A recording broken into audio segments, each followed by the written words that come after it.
It's good to see you here. This is our third gathering of Icon, and this is a little bit different from maybe what you've seen or read of my work or in the past. This is more intimate. We're trying to do something a little bit different, and so thank you for coming and being part of it. A friend of mine just yesterday said, she's staying with me, and she said, Pete, the first time I heard you talk, I heard you started off saying something like this, you know, you are broken, and you are alone. But you hope and you think that something might make you whole and something might make everything better. And she was like, yes, yes. And then I said, think again, think again. And she got up and she left. So that was the first time she ever heard me speak. She said, I don't want to hear that. And so she said, no, she comes with earplugs. So every time I speak, she can put her earplugs in at the depressing bits. There you are. And so, yeah, that's right. You're going to have them for a long time. On the upside, your ears are going to be nice and warm at the end of the night, you know. But yes. No, but I don't want to be depressing. I want to help us be honest with ourselves and have the courage to look at our lives and have the courage to look at some difficult things with the naive belief that in that honesty, something beautiful will happen. And so I want to explore that just in the next 20 minutes with the notion of unbelief. And often I use examples from like, you know, kind of television from like, you know, the Columbo, and I love Columbo, I love Columbo, and everybody should love Columbo. Honestly, in Europe, we love Columbo. Some of you might not even know who Columbo is. Honestly, you Americans do not appreciate the treasures that you have given the world. And Peter Falk and Columbo is one of the great treasures. And every day on TV, every day you will find pretty much a Columbo on some channel, because it's brilliant. In fact, there was some kind of Eastern European country where there's almost a riot because they took Columbo off television. So, Columbo, and I really like Miami Vice and the 1960s Prisoner and stuff like that. And I always get criticized for this because, like, you know, it's all this TV. And I know why I get criticized. It's because I'm just too contemporary. I'm trying to be hip with the kids. Isn't that what they say, hip with the kids? Isn't that right? Yeah. I like to listen to the hippity-hoppity. Isn't that what you call it, the hippity-hoppity? So I want to use an example from further back. I think that's probably what people are meaning. And so there's a film that I love called Brief Encounter from the 1930s. I don't know if you've seen it. But it's basically where a woman called Laura, she's kind of like a bored wife who's in her 30s, and like many people of her class at that time, on a Thursday she would go in to the town and she would shop, and then she would see like a matinee. And what happens is one day while she's in the train station, she meets this guy called Alec. She has some grit in her eye, and this guy Alec comes up and helps take the grit out of her eye, and it's all very stiff upper lip and it's all very kind of formal, but something is there. There's an attraction, a deep attraction. Now, these two people are married, they've both got 2 kids. There's something. And then, like a week later, they happen to meet again in the train station. And the next week, they arrange to meet, just to have coffee. They meet and they have coffee, and then they go and they watch a movie together. And everything's very innocent. But there is this palpable desire beneath the kind of surface. And as it goes on, you realize that these people are falling deeply in love with each other. And the film is about her, it opens up with her kind of sitting with her husband, who is a nice guy, just kind of a little bit clueless, but a nice guy. And she's imagining confessing the affair to him. So she's kind of narrating in the first person the affair, but not saying anything. And there's a point in the film. There is an extra syllable in there. It's true. There is a point in the, I actually don't know how to say it the American way. Film? Film. There's a point where, he has this apartment that he's staying in one night. His friend Stephen owns it. And he says Stephen's not coming back till really late at night. And so why don't you come back with me? And there is this implicit implication that this is going to be the sexual, consummation of the relationship. And she refuses. She says, no, I've got to get home to my husband, etc., etc. And then at the last minute, when she's at the train station, she has second thoughts, and she says, yes, I'm going to go back. So she runs back to the apartment. He opens the door. He's so glad to see her. She comes in. They're embracing. And just moments before they start to take their clothes off and they have the sex that you're waiting for, there's a knock on the door. And Stephen, the owner of the apartment, is coming back early. So she runs out the back door, she runs away. And symbolically what happens at that point, they both realize that they can't do this, that too many people will be hurt, that this isn't possible. And they let it go. And it's a beautiful film. And but what's interesting is, and this is what cinema does, is we think that external obstacle, Stephen coming back just at the moment when they're about to have sex, just at the moment when they're about to consummate the relationship, it's interrupted. There's an obstacle that stops it. Right? And you see this all the time. To go more contemporary with the kids, there's a series called The X-Files. It's going to be big. I promise you, honestly, people are going to love it, right? And it's about FBI guys and aliens. It's like a genius. It's like the internet. It's going to be big as well. So trust me on this. If you want to invest, get in early. But where Mulder and Scully are about to kiss, and something always kind of interrupts them at the last minute. And what this is it's a cinematic reflection of a deep truth. This couple can't consummate their relationship because it can't be consummated, because they can't have sex. At least not in the way that would bring bliss and eternal sunshine and unicorns flying and rainbows coming out. They can exchange body fluids and they can rub their flesh together and they can have sex, but they can't have sex in the way that the film is hinting at, is bringing you to the idea of that this could be the thing that will make everything perfect, that this will be the relationship that will make me whole and complete, that this is the person who will satisfy and complete me. And so that's the real obstacle. The external obstacle exists to hide us from the more terrifying truth that it can't happen, that at the other side of the sex, you'll still be just as broken as before. You'll still be just as haunted as before. You'll still carry your darkness and your brokenness as before. It won't work. So what we do, and often in our lives, we create external obstacles to get what we want, to protect us from the truth that what we want won't give us what we want. Somebody will go for a job. If I only got that job, then I'd be happy.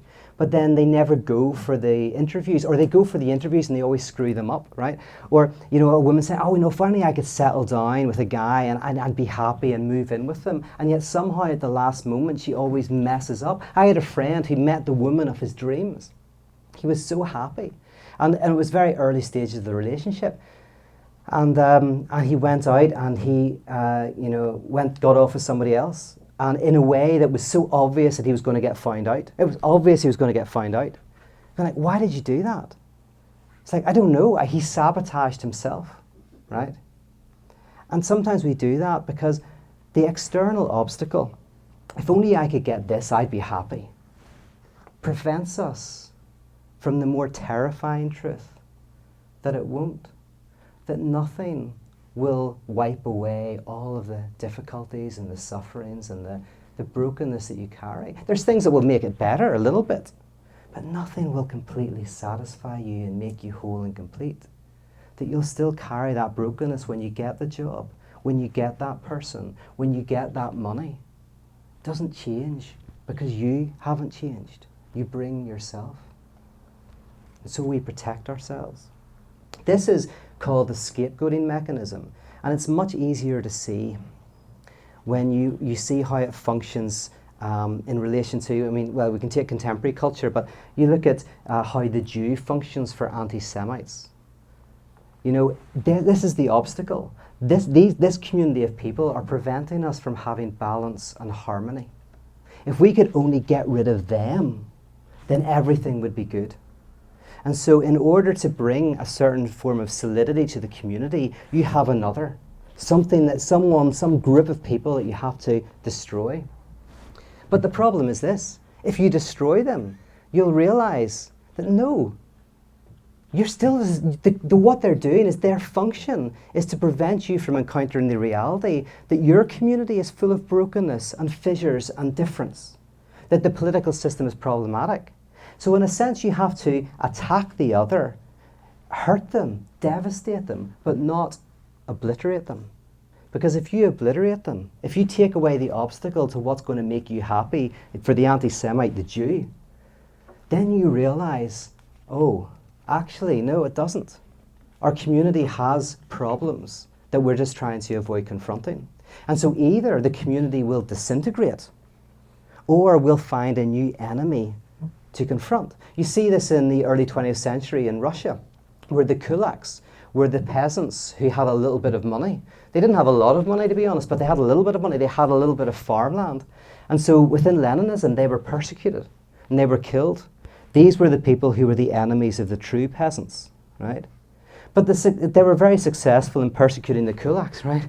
So the definition of kulaks became more and more stretched, right? So it got to the point where, what were kulaks? Well, kulaks were people, first of all, who owned some land, who owned some means of production, and then, well, who participated in the market. And then it got to the point where kulaks were anybody who thinks like a kulak, which is basically anyone who I want to kill, right? It became, because you needed the kulak in order to create solidity. And whenever you started to kill them all off, you needed them to remain. You needed something else to persecute. To the point that one Russian politician said, ironically, a kulak is someone who has enough to eat, right? A kulak is someone who has enough to eat. So we attack the other so as to prevent ourselves from confronting our own trauma, our own brokenness. The scapegoat mechanism, the external obstacle prevents us from encountering the internal obstacle. And so in a sense, what we believe, what the man and the woman in Brief Encounter believe, is that we could be happy if only we could be together. And what they don't believe, what they attack is the obstacle. There's always something in the way. Our husband, our wife, our kids, Stephen coming back to his apartment just before we can kind of make out, right? There's always this external obstacle. That's what they don't believe. And yet, strangely, if you look at it from a different perspective, what they don't believe is they can be whole and complete and happy. And at an unconscious level, they know that. And what they really believe in is the obstacle. I need something to protect myself from that trauma, something that will prevent myself from encounter with that truth. You are broken.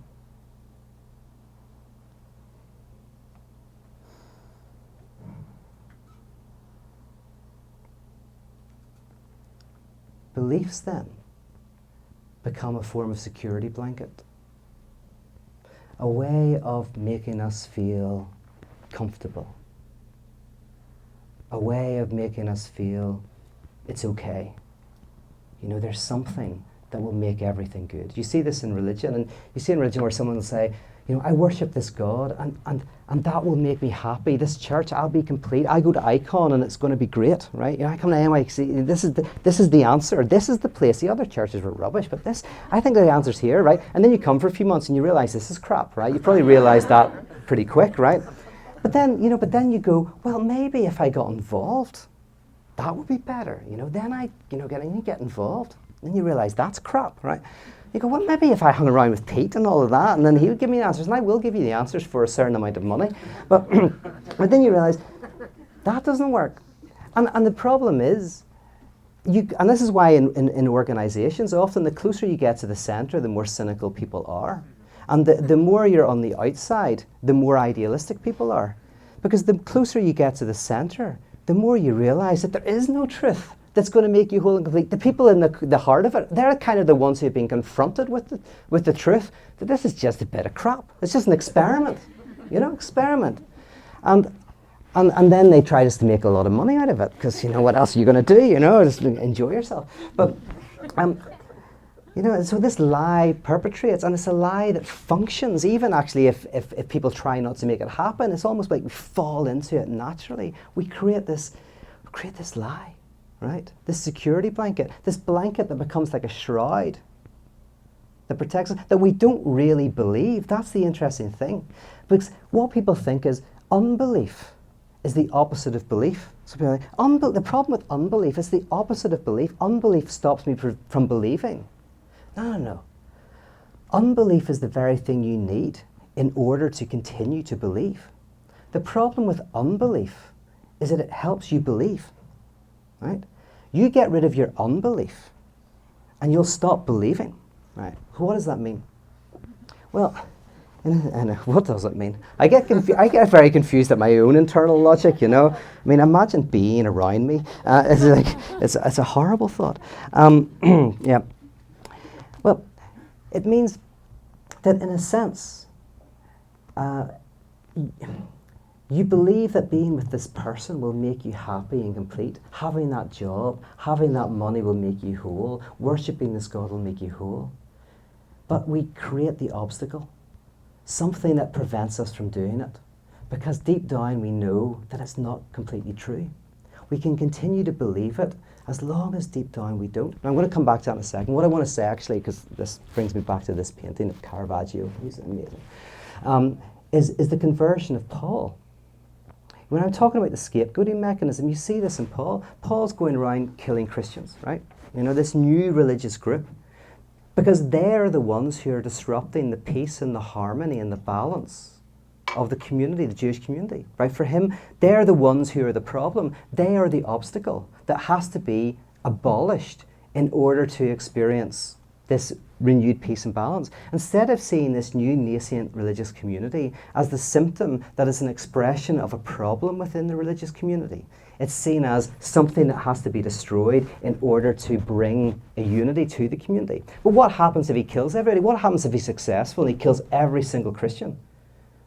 Well, then he's confronted with the fact that nothing's better. So either the community disintegrates in internal conflict, or you find a new enemy. You find someone else to attack and someone else to hate.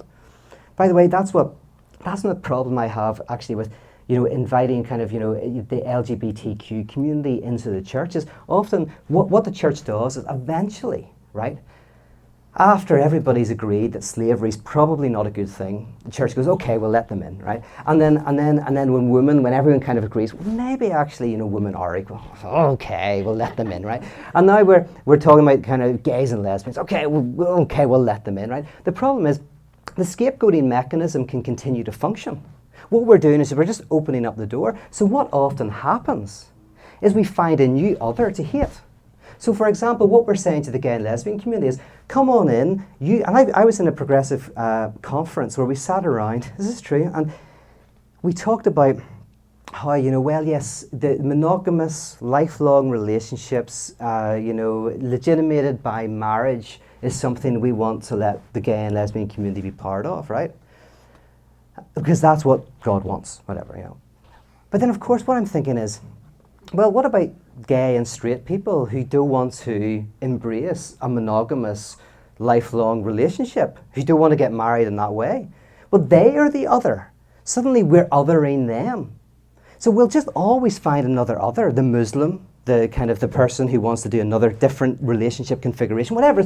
We'll just do it, and we'll always be playing catch up. The issue is not who we let in, who the other is that we let in. The issue is scapegoating mechanism itself, who we other in order to make ourselves feel good. Now that still means you can disagree with people, but it doesn't mean that you demonize the other, that you have to persecute somebody in order to create solidity, in order to avoid a confrontation with your own trouble and your own problems. That's why. And I should breathe. And when I talk and get excited, I stop breathing. And then I'm about to pass, and I'm not getting any younger. Is that happening to anybody else, by the way? Honestly, seriously, every year, it just goes up. You just like 1 year where it went the other way. So, okay, I need to jog. I'll be back. No. That's why kind of this liberal idea of you believe too much, if you is always ineffective. If you to say to somebody, you believe too much, you believe X, Y, and Z, and you believe too much, it's always ineffective. Because the problem is that's exactly the opposite of what that person thinks. You believe too much. They go, no, I don't believe enough. I need to believe more, right? So like, if I really was with that person, then I'd be happy. I just can't do it. I keep on messing up the relationships. If I had that money, I would be happy, but somehow at the last minute, I make stupid investments. I don't know why I do. I had a friend who was a poker player, and he did this. He was an amazing poker player. He learned all of the stuff. He just was kind of like he just had self-harm tendencies. I said to him, you do smoking? And I said, you should give up smoking. He was like, yes, but then how will I self-harm? I was like, okay, yeah. So even though he was really, really good at poker, at the last minute, he would mess up. He'd mess up the game. He would screw the game up, right? So you say to someone, you believe too little. You should believe less. You should believe less. No, I should believe more, right? No. The trick is to say, you believe too little. Fully believe what you believe. Fully embrace your belief. That's the truly radical and traumatic move, right? Like, fully believe that person will make you happy and complete. Go for it. Fully believe it and see what happens. Fully believe what you believe. Then it will start to break apart. When you take away the unbelief, I used to go to this church. This is a true story. It sounds like a made up, it's a true story. There's this guy, I remember, it's a really lovely guy actually, but he was a doctor and he did this talk on healing. Healing, he talked about healing and how God wants to heal and God's got healing power and all of that, right? And then it just so happened, crazily, that the person beside me on the pew stood up, tripped, fell and broke his arm, right? So I just heard this talk. It was brilliant. So I took him to the side room, and the guy's like sitting there, pain, screaming in agony, and I'm just like, oh yeah, no, it's fine, God will heal you, it's praying away. After about half an hour, it's kind of like this guy's really, really in pain. And I'm going, oh yeah, no, it's fine. So somebody else brought the person who gave the talk about if you have faith, God will heal, right? He came in, he gave one look at the arm and said, call the ambulance, right? And so we called the ambulance. I was baffled because this guy had just given this talk, right? But then he didn't even, he actually did. He said, God heal him, call an ambulance, right? It was like he just did it for me, just to pacify me. I was the true believer. The one who didn't believe, who believed but who had a disavowed unbelief, was the guy who spoke. Because I fully believe, of course God will heal. You've just said that, right? And actually, that's the point. As I fully embraced my beliefs and did it all, that's what began to rupture in me. It's actually often the people who leave those kind of communities are not the ones who don't really believe it and pull away. No, they're the ones who stay. It's the ones who really believe it. Time and time again, I meet people in these kinds of groups who are like, I totally believed it. They all said that, you go, everyone's go. I remember walking around graveyards, weeping. Graveyards, I believe, I was like, everyone I talk to is just going to burn in hell, I felt it. And it was actually in believing the belief without the disavowed unbelief, which I don't really believe it. I say I believe it. God will handle everything, but you still put a lightning rod on the top of the church, that cracks it open. The challenge is fully believe your belief. Take away the unbelief, and it will break into something much better, into something much more beautiful. There's a number of ways, but two primary types of beliefs. There's the beliefs that we believe, but they're impotent. That if you get that job, if you get that money, if you go out with that person, if you worship that God, it's all going to be great. If you fully believe it and go through with it, you realize it's impotent. And then there's the beliefs that are nasty, that are horrible. And the nice versions of them is every child is a gift from God for their mother. Heaven is a better place than earth. If you have faith and do not doubt, God will heal. These are beautiful beliefs, except if you really believe them. If you're raped and you become pregnant, that child is a gift from God. You may as well just let that person suffer and die because they're going to be better off in heaven. In fact, help them along. This is, they've got a terrible life here. Pull the trigger. Oh, there's my loved one's got a heart disease. Nah, don't bring them to the doctors. We have full belief that this is going to work. You probably think I'm lying, although I think probably some of you know the truth of this. But a friend of mine, Brian, said that he went out with someone who was a Christian Scientist who believed you don't go to the doctors at all. You have enough faith, and this woman had this growth that just got bigger and bigger until it was like this huge growth. She totally, fully believed. This massive growth, until eventually it broke, and she got it removed. She fully believed her belief. Now, of course, there's always sociopaths. Sociopaths are people who are able to actually do that. To actually go, oh yeah, I fully affirm the belief that I believe. But most of us, when we are confronted with this, it breaks apart. And we enter into this idea where we have to confront ourselves. We have to confront ourselves. Life's difficult. It's full of joys and difficulties. Just like in Brief Encounter, these two people who are married, it's a good marriage, but it's a bit boring, it's a bit difficult, it's not exactly what they hoped and dreamed for. She's going to the cinema every week, watching a matinee, not exactly happy and content, not feeling understood by her husband. Life's difficult. And actually, the idea that there's something beyond that will help us is this fantasy we have, like alcohol addiction. This thing that we do to prevent us from really encountering it. Perhaps the path to healing. You can take the earplugs out now. Earplugs.